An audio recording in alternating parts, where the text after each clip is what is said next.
اور وہ بھی جس کے دو باپ ہوں پھر وہ شریف تو نہیں ہوتا. یہی تو ہے.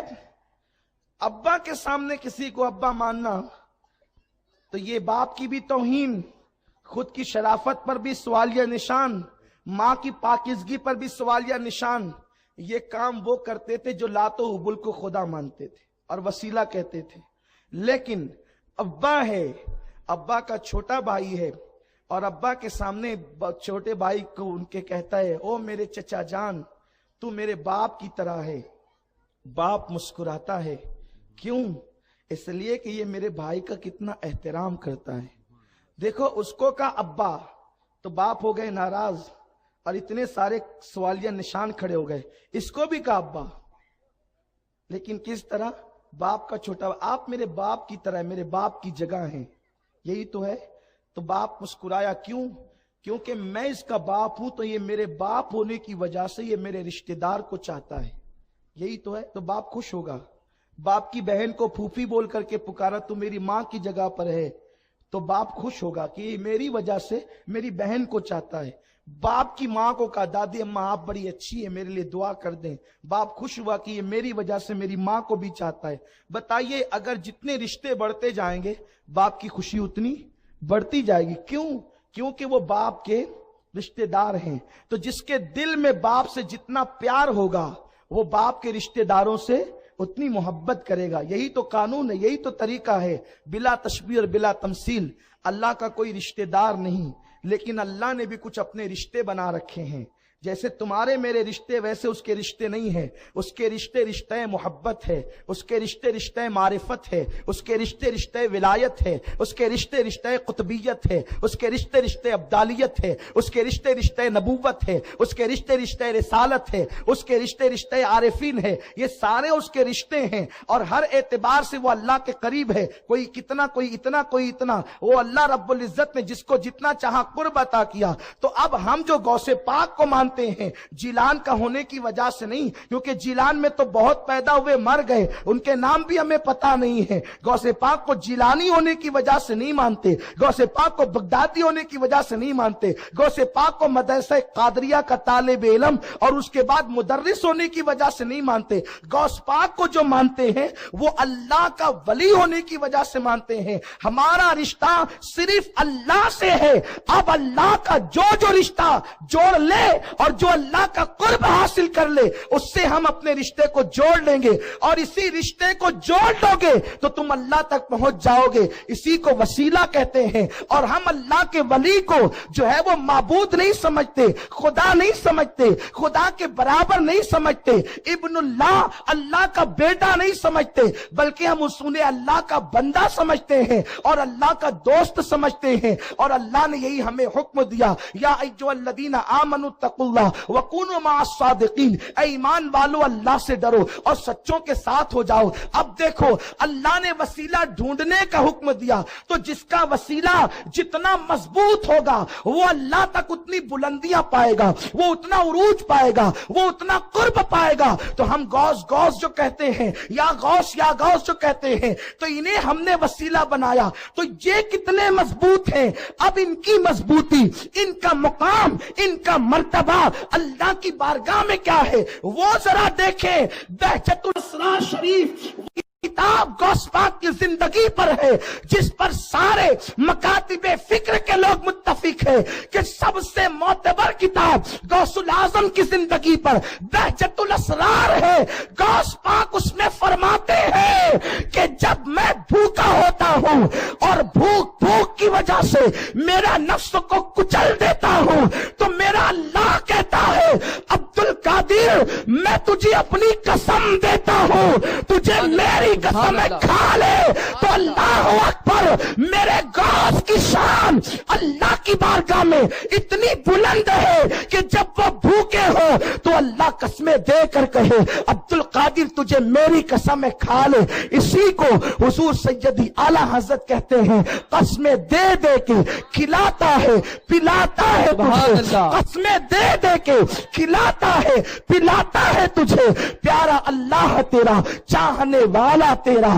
غوث پاک فرماتے ہیں بہجت الاسرار شریف سب سے مستند ترین کتاب ان کی حیات پر, فرماتے ہیں ایک دور وہ تھا, سنے میرے غوث کی شان کیا ہے, فرماتے ہیں ایک دور وہ تھا کہ جب میں کعبے کا طواف کرنے کے لیے مشتاق رہتا تھا, مجھے شوق تھا کہ موقع ملے تو کعبے کا طواف کروں. اب اللہ نے مجھے وہ مرتبے عطا کر دیے ہیں کہ کعبہ خود آ کر کے میرا طواف کرتا ہے. اسی کو فرماتے ہیں سارے اقطاب جہاں کرتے ہیں کعبے کا طواف, کعبہ کرتا ہے طواف در والا تیرا. نعرہ تکبیر, یہ غوث اعظم کی شان ہے, سبحان اللہ, یہ غوث پاک کا مقام ہے. کمنٹ شیئر ضرور کریے.